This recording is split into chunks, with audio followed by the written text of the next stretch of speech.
Hi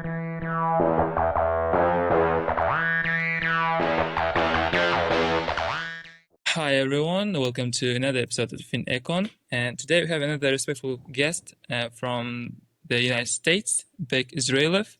And today we're going to talk in a range of two topics, including getting into finance and consulting and studying in the US. So, Assalamu alaikum, Bek Israilov, and glad to see you today. Thank you very much for the intro. I'm super excited to be here, and hopefully I can share some wisdom with you guys and everybody that's listening. So, thank you again for inviting me. Thank you so much.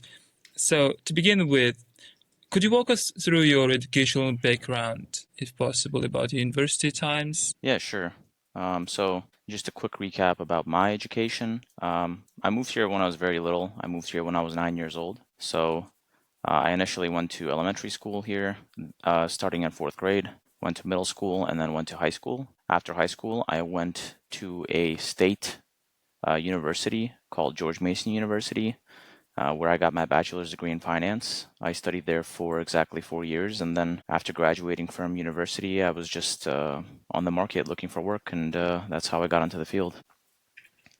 Also, one more question about your especially university years, and I would like to more about about internships and more how to get in the internships, and especially as a student when you were, and how was the process for you, if it's possible.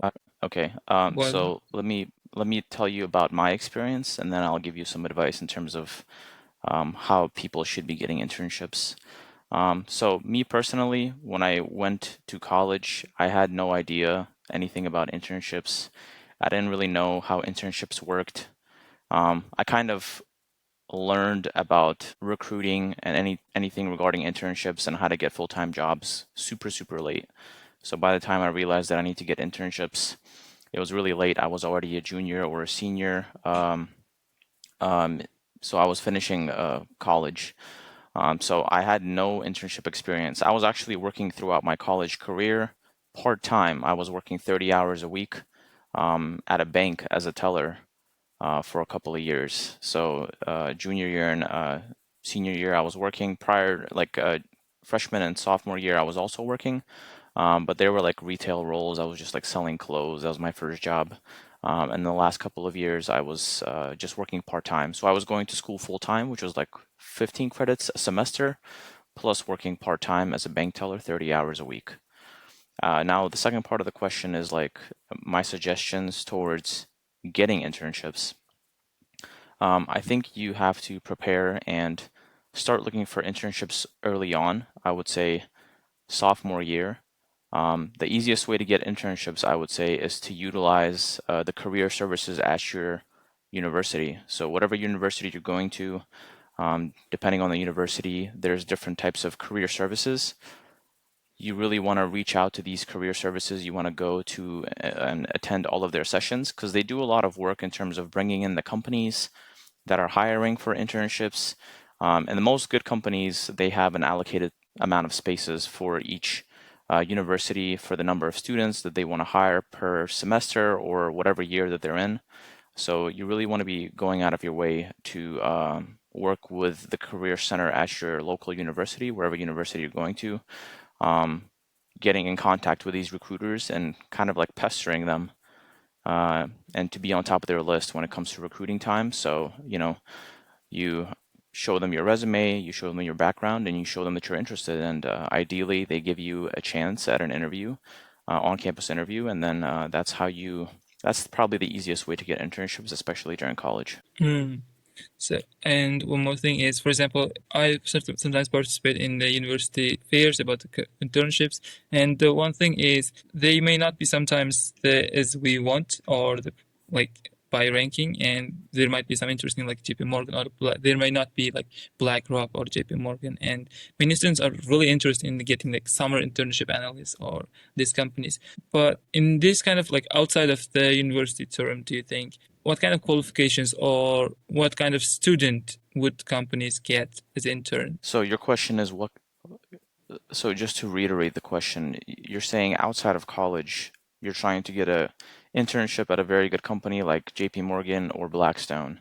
And you were wondering what type of students they're looking for. Is that the question? Yes, like what kind of student they need to be, like qualification based or soft skill or hard skill to get that internship, do you think? Yeah, I mean, I'm gonna be like super honest. I'm not gonna give you like a nice answer about this. You have to be, in my opinion, you have to be like the top student. There's a concept of going to a target university versus going to a non-target university. If you go to a target university, you have a much higher and an easier chance to get into one of these top companies because you are considered a target school. So a lot of the alumni that possibly went to a target school like NYU or Columbia, they're going to be a lot. There's going to be a lot more incentive for them to come back and to pull people from their university that they went to, or a target school university. If you go to like a small state college like I did, it's going to be a lot harder in my opinion, because number one, you're not in the target demographic that they're looking for. But number two is you have to understand that you're competing with the best of the best. You're not the only university student that's trying to get these positions, right? You're competing with people that come from NYU. You're competing with people that are coming from Ivy League schools, and realistically speaking, these kids, they have 4.0 GPAs. They have crazy extracurricular activities. They already have the connections, allowing them to have a higher chance of success. So to answer your question, what type of student you have to be? You have to be an excellent student. You want to be you want to have the highest GPA possible because GPA is like the number one barrier, right? When a lot of companies, that type of selection is automated. For example, like working at Deloitte, I remember that if you have anything below 3.5 GPA, your resume is not even going to get looked at. And I think it kind of works the same when looking at companies like BlackRock, JP Morgan, Goldman Sachs. They have a very high barrier to entry. Number one point is have a high GPA. Number two, you want to have a bunch of extracurricular activities, volunteering, or ideally, I think what they want to look for is people in leadership positions. So if you have some kind of leadership position in a club at your university, or maybe doing some kind of extracurricular sports. But in my opinion, I think number one is to have a very high GPA and to have a very polished resume and have a very good story about why you deserve to get an internship spot at one of these big firms, because there's usually not that many. Sometimes there's 50, sometimes there's 20, sometimes there's 10. So, and you're competing with the best of the best. So you just want to be all around like an amazing student. Okay, sounds more tough than I thought, I would be honest. And my next question is regarding to this about the mentorship. For example, now you're a mentor in the Asian American Dream Association, and as a student, do you think how important to find a mentor for students? Yeah, that's a great question. Regarding mentorship, this is something that I did not know about, and then I realized it later on in my career is when you have a mentor that is in a position that ideally you want to be at in the future, um, the amount of guidance and advice that that person can give you, especially during your earlier years of your career, can really accelerate your timeline in terms of getting specific positions, connecting with the right people, and making the correct career moves or any types of small micro movements within, let's say, university, networking, people, career, even just interview advice. There's a lot of knowledge that can be shared from a mentor that you would not get anywhere else. So I think if you want to be successful and you want to do it quick and you don't want to make as many mistakes as somebody who does not have a mentor, I definitely suggest you find somebody who is senior in level, who ideally has the same position in a company that you would want to be at, and ask them to be your mentor. And I mean, there's different ways to come about this, but to answer your question, having a mentor will tremendously increase your chances of becoming successful, especially in the field that they might be in, and they can give you the right guidance to do so. Now I get how important it is. And from the other side is once you find the one person that, for example, I would really want to be that my mentor, but reaching out that person, it's one more scarier thing. And talking to that person, asking about the mentoring, it sounds like a lot of effort from that person too. So that might be kind of barrier even to talk to that person. Or it's like, do I waste that person's time if I ask, like, as a just student, to asking like a long time advice? So in your opinion, does a student should kind of hesitate to reach out the person that in their target position to be a mentor? And do you think how that process should go for a student? Okay, well, regarding reaching out, you're, I mean, this is a very basic quote, right?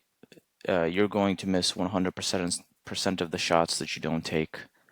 If you want to be successful in life, you're going to have to reach out, especially in this field, in any field that is high demand and very competitive. You're going to have to reach out and get rejected a lot. So the faster you do it, the more you do it, the easier it will be for you to get rejected, which you will get rejected a lot. But you have to have the strength as well as the courage to reach out to people, to find ways to ask them for things, right? Asking is a two-way street. So if you never take the chance to ask somebody for something, they're never going to give it to you. And I think you just need to learn through failure, and at some point you'll get success. But there's different ways of asking people for things, and you should never be afraid to ask or reach out to somebody, because the worst case scenario that anybody will ever give you is either number one, they don't reply, or number two, they'll just tell you no. What's the worst case scenario? You ask somebody for something, they say no, I don't have the time, or they don't reply to you, and there's nothing wrong with that, and that's going to happen a lot. So to answer your question, don't be afraid to reach out. Learn from your mistakes. Every single time you reach out, you're probably going to get denied a lot. I got denied a lot when I reached out. I messaged like thousands of people, and I don't get hurt about it. But all it takes is one yes, right? You can reach out 1,000 times, and all it takes is one yes from one person to be considered, to make it a success story. So just get over the fear of rejection. Ask as many times as you can, and iterate your way of asking, right? Don't just be you can't just be asking people, can you be my mentor, right? Mentorship comes, it's like more of a personal thing, because you like the person and you want something from them, but they also have to like you back enough that they are willing to give their time up. And usually if it's a senior person, there's not a lot of time to give out, right? So I think it has to be a very strategic way of asking. You have to appeal to not like the professional aspect of it, but more of a personal aspect, where it's more of like trying to become friends with them. Like maybe you have common interests, or maybe you have similar backgrounds, and if you strategize your way of approach to these people, it's a lot easier to get in versus just reaching out to somebody and saying, "Hey, can you be my mentor?" Because realistically speaking, nobody's gonna say yes to you because they don't know you. Yes, well, now I get it. Another interesting thing is, now you're as a mentor in Asian American Association. What do you think that what's the top mistakes done by the Central Asian students, or general international students in their studying abroad? I mean, if I'm gonna be very blunt, I think everybody is very focused on like the technical aspect of these jobs, especially if you're trying to get into finance. Everybody wants to learn the three financial statements, how to do some kind of DuPont analysis, all this very technical stuff. But like realistically speaking, most people, especially when they're first meeting you, they don't really care about this stuff. The number one mistake that I think most students make is they don't take the time and they don't put in the effort to learn how to communicate correctly. And when I talk about communicate, I'm talking about being able to tell a story, being able to clearly state what you want, being able to be a personable individual who can convey his interests, convey his emotions, and to be able to talk in a very professional manner.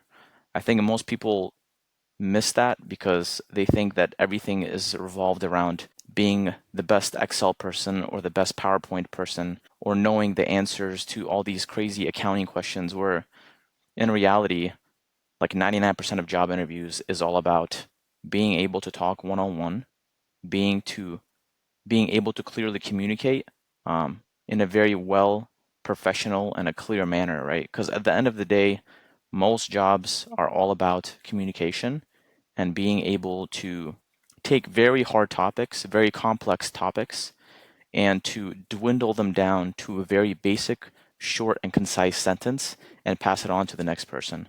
So when you put a person in front of me that can articulate themselves well and they can speak very well, they have a much higher chance of getting position or being able to kind of portray themselves in a way where somebody else wants to talk to you or wants to hire you versus somebody that doesn't know how to communicate clearly but knows all the technicals. Like I'm pretty sure like 9 out of 10 times the person that communicates well, that can speak clearly and articulate their thoughts will get the job over somebody that's a lot more technical. Hmm. Well, now I get, and I think here comes another question is more of, for example, right now, many students, especially who are in their second year, third year, they got kind of obsessed with the certifications. For example, here in Japan, they got obsessed with CPA, or right now, especially FMVA certifications. And they think like these kind of certifications, especially in CFA also, they think these kind of certifications just stamp for a job or just give them a job easily. Do you think these kind of certifications are also kind of important, or still communication is key at the first? I think they're useless. I don't really see the point. I mean, from somebody that's been in, I have like over 5 years of experience. I don't really see CFA at all, to be honest. In my opinion, it's if there's a pretty big debate between a CFA or like an MBA, right? Me personally, I think an MBA is a lot more useful than a CFA. CFA is only good if you're going into like one or two different fields, one or two specific fields. I think like asset or wealth management. I don't know what it is, but if you're not looking to pursue those two fields, like CFA is completely useless. And people think that just because you have a CFA next to your name, it's going to open up a lot of more opportunities for you. The real answer is no. I think going to a target university and having the connections and having experience right out of college is going to beat somebody who went to school and got a CFA like every time, in my opinion, because I think experience, deep experience, is a lot more valued nowadays versus just some random certificate. I mean, CFA is not a random certificate, but something like a CFA or a CPA is like for accounting, right? It's good. It puts you a little bit above the rest, but it's not going to guarantee you a job. I think direct experience, like deep, direct experience of doing the work, is going to trump that all. For example, as a student right now, in my perspective, used to be until I hear your opinion. It's like, for example, I'm preparing right now for the CPA, FAR, and many students, I guess, preparing ACCA, they think like having the certification name next to them can at least give them interview shot to the HR, and then they can use kind of soft skills or other experiences then to pass that interviews all along. So in that was, I guess, huge as a student perspective. I guess Okay. that was kind of really important. But as a professional, and you think it's just useless still? It's not like I'm not gonna say it's completely useless, but it's not gonna have as much impact as people say it will when it comes to career growth. Like I have 0 certifications to my name. I'm just a bachelor's degree student that got a job, has 5 years of experience, and now I'm in the same position. I'm in the same exact position as MBA graduates or people who have, I don't know, there's people that have gotten their certifications and they're on the same exact company as me, doing the same exact work as me. So maybe it helped them a little bit. I'm not sure, but I'm in the same exact position, doing the same exact work without these certifications. So in terms of certifications for you guys, for anybody that's like trying to pursue a certification, sure, it's gonna maybe bump you up on the list versus somebody that doesn't have a certification, but it's not gonna be the end or be all deciding factor whether you interview and get a position. Like there could be a person that has, like, for example, you say you're getting your CPA, right? And you could be interviewing for the same position against somebody that does not have a CPA, but they're interviewing with the same people as you, and they could end up getting the job over you. And does your CPA matter at that point? Do you see what I'm saying? Oh, now I get it. Yes. I mean, for optics wise, it looks good. So maybe there's a little bit of a benefit there. But when it comes to like doing your career, I guess long term, depending on what you want to do. I mean, if you're doing CPA, when I hear CPA, that means you want to do accounting. So you want to do accounting? Is that what it is?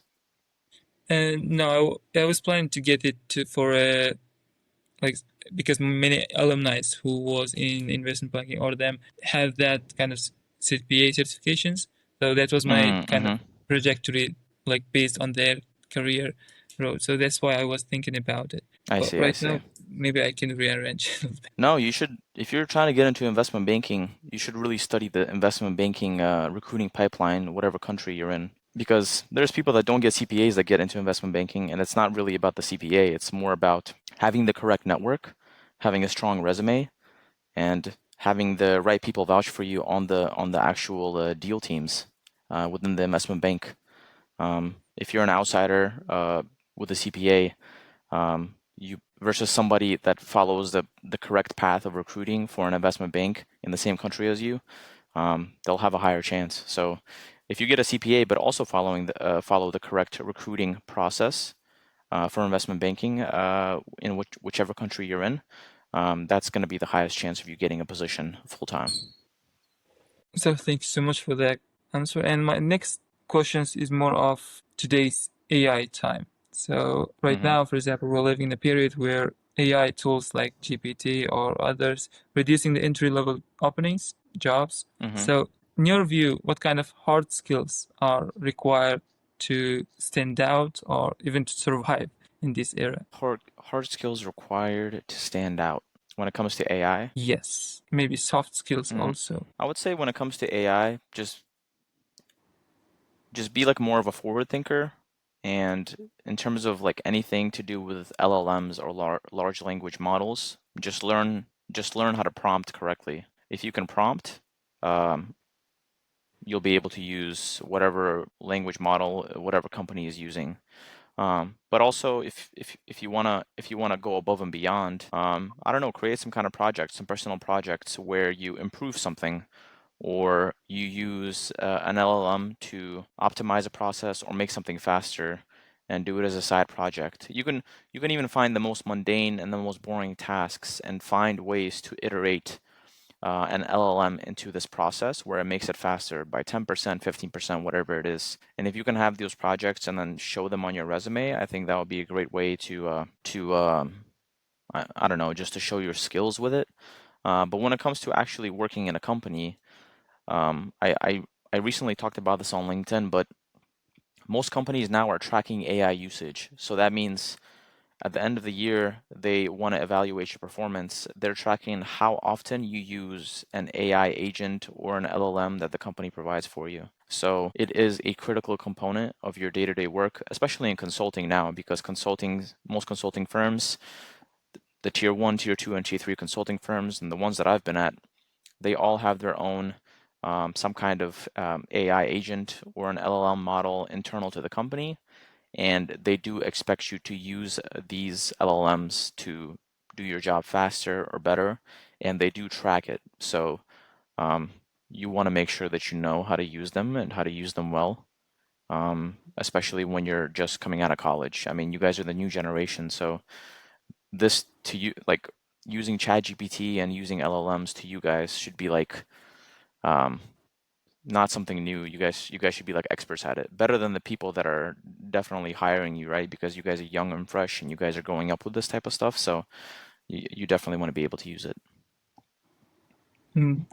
So mostly it's like not about it's more of the how to use the AI, and having the AI skill is more important as a new grad or even someone young, right? And like from the other side, how about the soft skills that like really underrated but should really focus on outside of tech skills like computer? What kind of soft skills do you think that students or everyone that must have in the career in the finance? Oh, soft skills wise, number one is communication. Just be able to clearly communicate. Uh, I think number two is like being confident, and confidence really, the majority of confidence comes from being competent, right? Um, when you're not confident, that means you're probably afraid or you're not sure what you're talking about. So if you want to be confident in something, make sure that you're competent in it, which translates to knowing what you're talking about. So before you go into every conversation, make sure you prep, make sure you know exactly all the details of the conversation that you're going to have, so you feel confident in what you're saying and you can exude that confidence. And most people, especially in the workforce, they can see that confidence. So that's something very important. Mm, I think being able to work hard, and when I mean work hard, I mean as somebody that's super young, you should be, especially when you just join the workforce, you should be working hard all the time. And my definition of working hard is, if you're working 9 to 5, you should be waking up at 8 or 8:30, right? You should be logged on early and you should be logging off late. You should always be responsive. I think just being responsive in general puts you above like 99% of the people at every firm. Just always being there, being present, going to the office more. Like if I was young, I would go to the office every day because that exposure to your leadership or whoever it is that your manager or whatever it is, um, just that alone puts you like in the top bracket of like the highest performers, because most people nowadays want to have this like work from home arrangement or come into the office 1 or 2 times a week. But if you're young, you want to just be grinding your hours away, right? Like work 9, 10, 11 hours a day, become really good at what you do, go above and beyond, and just be ready to grind, really, especially if you want to work in some kind of career in finance, in my opinion. So, how about in consulting? Do you think what separates by soft skills wise the high performance and the average performance like person in the consulting, in your Yeah, opinion, by the soft skill? yeah. Um, I'm gonna tell you, like, this is something that I always ask, especially when I interview, right? What is the difference between a high performer, somebody that's walking down the hallway and they can say, "Wow, this is a great performer," versus somebody that's just an average performer? And I think the number one thing that I've always received as feedback is somebody that's proactive. So when I'm talking about being proactive, I'm talking about you don't need to wait for somebody to tell you what to do. If you have a task at hand, somebody gives you a task, and it's very ambiguous. You take the time to brainstorm it yourself. You take the time to think of some answers, and always have some kind of position of why you want to take set task and you want to do it in a specific way. Like let's say if a manager gives me a task and I don't know how to do it, instead of going to my manager and asking him, "How do I do this?" You brainstorm some ways of doing it, have two different scenarios. I think I want to do it this way, or I want to do it this way, and you use data to back up your position. So always have data, always have some kind of backing to your position of why you came to a rationalization. I think just being proactive in that sense puts people above and beyond somebody that just, some people are just really good at getting directions, and some people are kind of good at operating in ambiguities and not really knowing what's going on, but they can kind of think of any ways to do the task. So just being proactive is number one. I think being able to tell people exactly when you're going to finish something. So this is a habit that I got into. When somebody asks you to do something, I give them an exact date and time when I'm going to finish it. So, okay, I'll have this to you by end of day today, or I'm going to do this by 2 p.m. tomorrow. And just being very transparent about your progress. I think that really puts you above like 99% of people, because most people are just not very good at communicating. And I think always being responsive, like realistically speaking, a lot of people are just not responsive. That one famous video of Jamie Dimon screaming at his people saying, everybody's on Zoom. I cannot reach anybody on a Friday afternoon. And that's the actual truth. A lot of people are working from home. You message somebody on Zoom or on Teams and it takes them like 20 minutes to respond, right? One of the things that I do is I respond as soon as somebody messages me. Like I don't even wait. I'm always glued to my computer. I always respond. And I think that's something that a lot of higher managers or like my managers, senior managers, partners, they really notice that type of communication. The fact that you're quick, that you're responsive, that you're always able to do something very quickly for them is um, an underappreciated asset that you can have, especially as a student.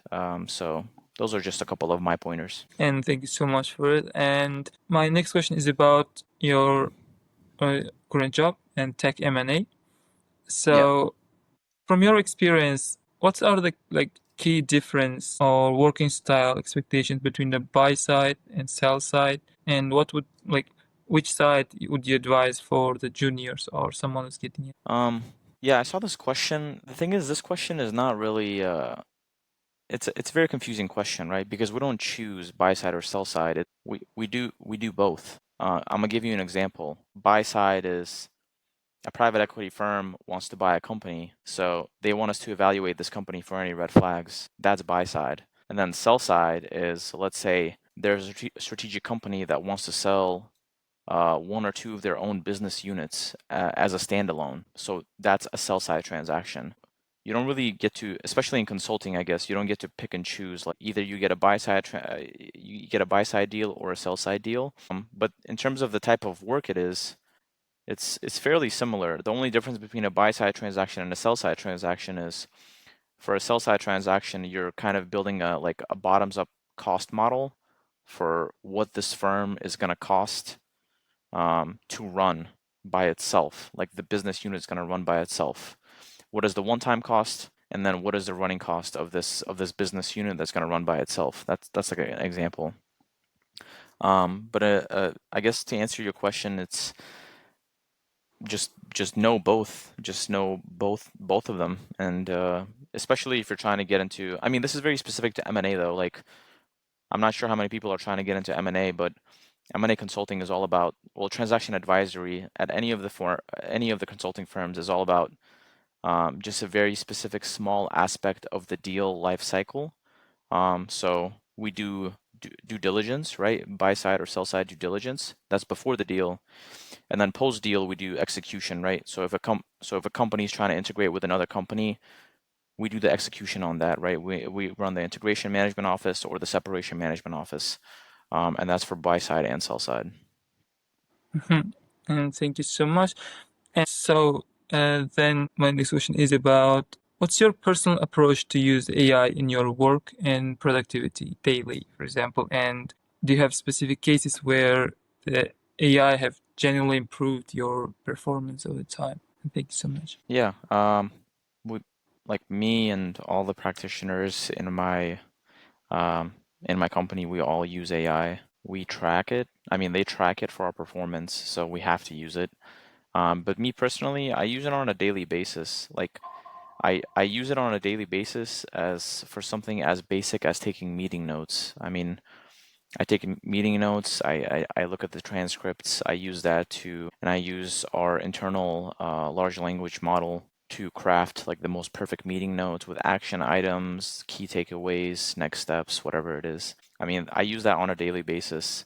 I also use it to craft emails. Let's say somebody sends me an email, and I want to reply to them, but I want to say it in the most like efficient or the most concise way possible without making them confused. So I can use our LLM to iterate how I'm going to reply to them and what I'm going to say to them. So I use that on a daily basis. When it comes to when I have a lot of data, for example, I can upload a document and I can ask our LLM to parse through the document and give me the specific information that I'm looking for. And that makes my job easier and more efficient because instead of having to sit there and read 10 or 20 or 50 pages of something, I can just let it do the work and kind of give everything to me much faster and more efficiently. So those are just very basic and simple ways that I use our internal LLM to do my everyday tasks a lot faster. Great. And also, I saw one of your posts in the LinkedIn about the resumes and the newcomers Yes. interviews. And can I ask about this specific? So, for example, when you see a review or when someone's seeing a review, what do you think that what makes them think like, okay, this person deserves for an interview or this person might not be the one?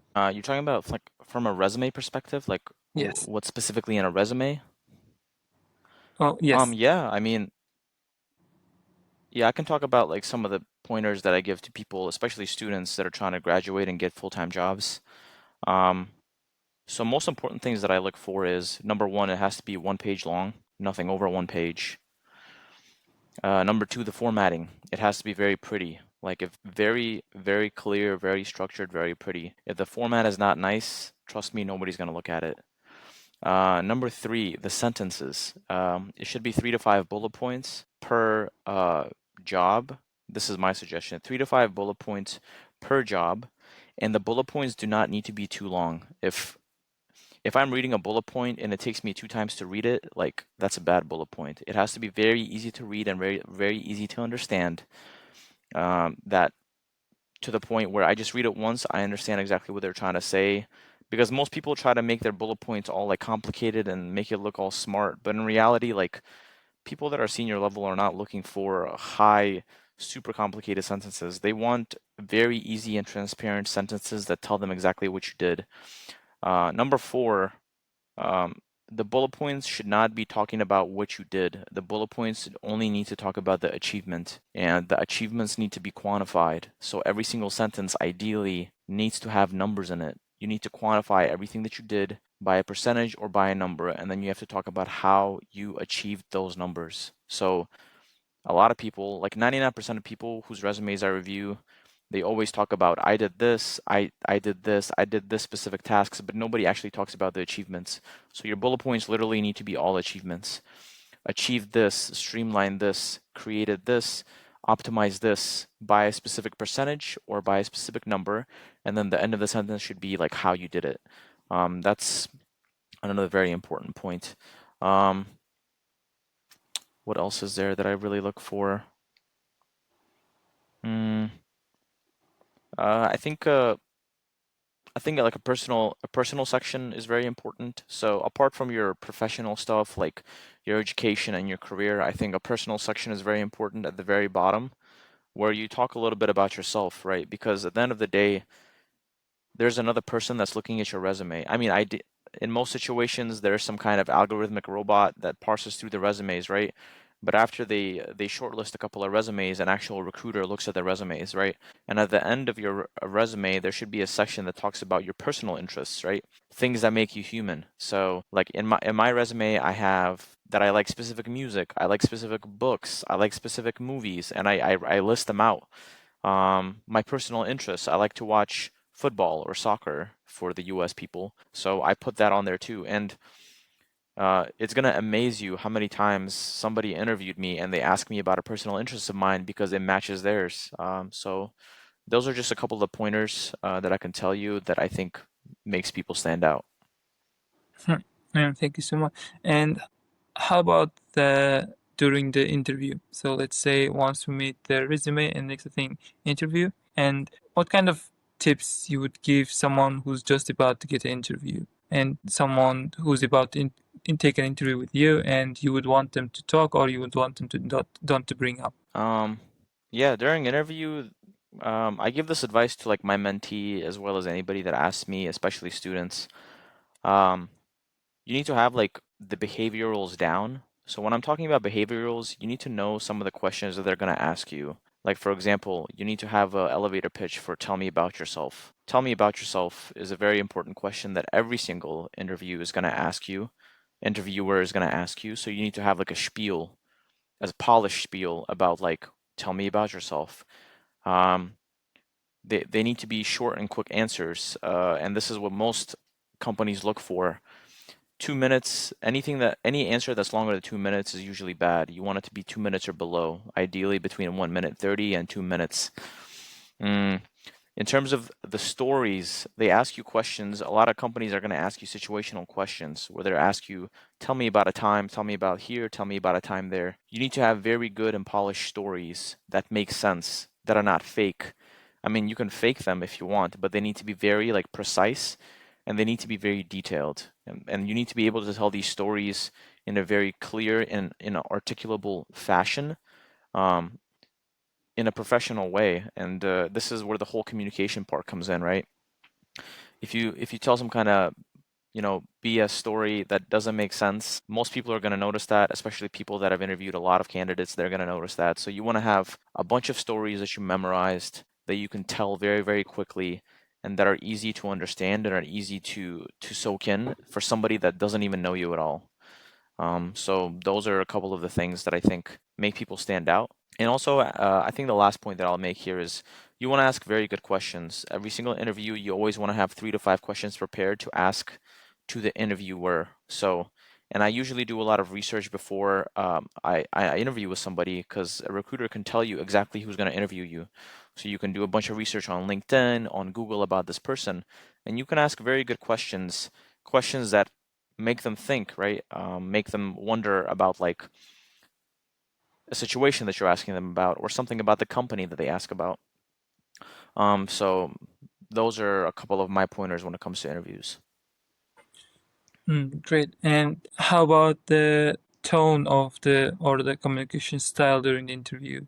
You would want someone like super professional or someone that's friendly and a little bit of light going. Mm, I think overall, like 90% of the interview, you need to be professional. So 90% of the interview, you want to be very professional. But at the same time, the other 10%, you need to be a personable person that the interviewer will like. Chances are that whoever is interviewing you, at least 1 or 2 people, are probably going to be on the team that you're trying to get hired for. So you need to make sure that you are the type of person that they want to work with. Like professional is one thing, but also being fun and nice and funny and interesting is also a part of the interview. So you always want to be smiling. I mean, smiling is something that everybody looks for. You want to have positive energy about you.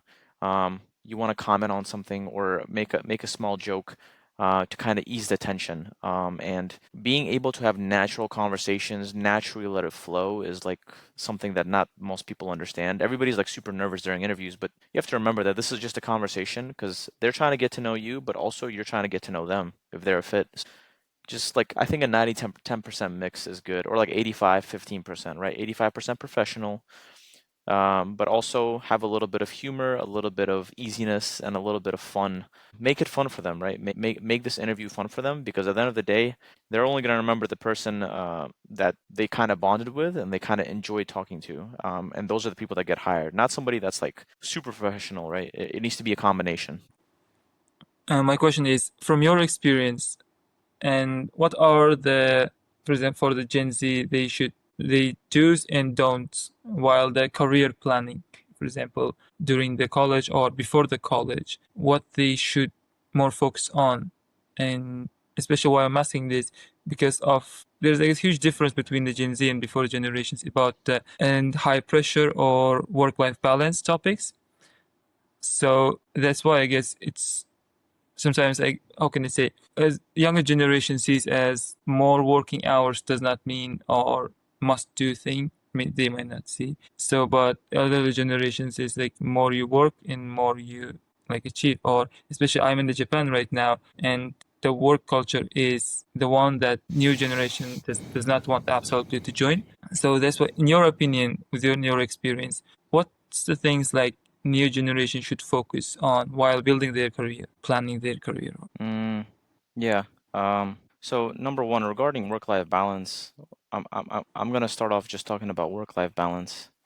Um, there's no such thing as a work-life balance in the first like 10 years of your career. Like that's that's like a concept that needs to be like completely thrown out the window. If you want to be successful, there's no such thing as work-life balance, right? Especially in the first 10 years of your life as an analyst, especially a career in finance. If as an analyst or an associate, you're going to be working a lot, and that's the case. And if you're not the type of person that can put up with working a lot of hours, then maybe this is not the right career for you. But anybody that's a high achiever that wants to achieve great things, that wants to move up in a company quickly, mm, they work a lot, and there's no such thing as work-life balance. I mean, this is why target schools are such a thing. If you think about it, like Ivy League schools are very competitive. You need to have good grades. You're competing with other like super smart kids, right? So you have to work a lot. You have to work hard. Why do you think it's so easy for a company to just completely throw all the resumes out in the trash and only hire from target universities? Because these students already understand that they have to work hard, they have to work extra hard, they have to be competing with the best. And this type of mentality is what makes a person a great uh, like a great person to hire, like a great student to hire.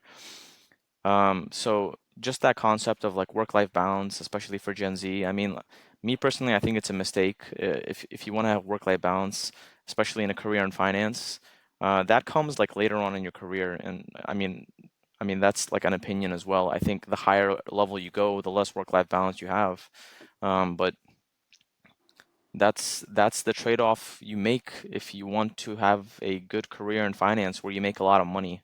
And let's be completely honest, most people pursue finance not because they love it. I mean, most people pursue high finance because they want to make a lot of money, and it's a guaranteed way to make a lot of money. But in order to make a lot of money, you have to put in the time and the effort. And if you're not willing to do that, like you're definitely in the wrong field for that. That's number one. So just make sure that you're working hard and make sure that you are putting in actual hours of work, not just like coasting by. I think that should be a priority. In terms of career planning, like the second part of your question, what I would suggest doing is you kind of like reverse engineer what you want to do in life. So what I would suggest is like, okay, if you want to know what steps and what path to take for a successful career, kind of imagine yourself 15 years or 20 years from now, and you kind of want to imagine what position or what role you're going to be at, right? So let's say you want to be a managing director at an investment bank, you want to be a partner at a consulting firm, or you want to be a, I don't know, some kind of executive at a firm, right? The easiest way to reverse engineer it is to look for people on LinkedIn that have these exact positions and just look at their history. Look at the history of where they worked, what positions they held, and kind of formulate your future based on the positions that they held. So, like, okay, this guy is a partner at Boston Consulting Group. How did he get there? Well, he worked at this consulting firm, he did this, and he did this specific work. So, like, okay, so now you know, like, okay, this guy followed these specific steps, he worked at these specific companies, so I need to model my ways around that, right? You don't need to reinvent the wheel. Somebody's already done it for you. Whatever you're trying to do, somebody's already done it many, many times. So you just take their methods, their methodology, and just apply it to yourself. So if the first job out of college for the person that you want to be 20 years from now is working at Goldman Sachs as an analyst, or working as an associate at a consulting firm, or working wherever it may be, then you have to find out exactly how you can get those positions and talk to those people, and that's how you kind of like plan your career. But realistically speaking, most people that get into these roles, they don't really know what they want to do. I mean, I didn't know what I wanted to do. I just got into consulting because I got into it. I didn't plan on it. But once I was in it, I think it's a lot. I think consulting is a great way to like learn business because there's a conversation about being in consulting and being in industry, right? When you're in consulting, you're working for these firms. When you're in industry, you're working for a firm specifically within their organization. So consulting is always a great way to like kind of like A/B test. Do I want to do this? Do I want to do that? Because consulting is all over. They're like in every single aspect of every business. So you can kind of like jump around a little bit to understand what you want to do. And then once you're ready to focus on one specific aspect, as you get promoted to a consultant, senior consultant, that's when you can kind of figure out your niche and choose what you want to do and just focus on that. And that was my questions, actually, general. And my one to last question is, as a mentor and Asian American Dream Association, and what advice would you give to young Uzbeks Yeah, who are starting their adult life or career in the finance or consulting or any other aspect? advice. Well, if you didn't get a job yet, get a job in one of these great firms. That's number one. And like work your butt off to get a job. If you're already in the job, if you already have a career, like if you already started, learn how to talk, learn how to speak, learn the politics of every single company, because every single company that's big has a language inside the firm. They have their own politics. Learn how to navigate certain situations professionally. Um, and learn how to speak, really. I think speaking is like the most underrated thing ever. Like, learn how to speak professionally, learn how to communicate in such a beautiful way where people can't resist you. If you can communicate clearly and professionally, you are going to be like above 99.9% of the people, because communication is like the most important thing that nobody really talks about. At the end of the day, all these jobs, consulting, partner, manager, managing director, it's literally all sales. At the end of the day, the higher you go, it all becomes sales. You have to be able to go to other companies and to provide and offer them the services of your own company. It's literally all sales. So the faster you learn how to speak, how to communicate, to be able to talk business language, to understand the lingo, to act professionally and accordingly, the faster you'll get promoted and the faster you'll be noticed at the firm, wherever you're joining or wherever you are now. Yep. And thank you so much, Bek Israilov, for today's interview. And it was my all questions. Okay, sounds good. Thank you very much. Yes. Thank you so much for actually taking your time to speak with us today.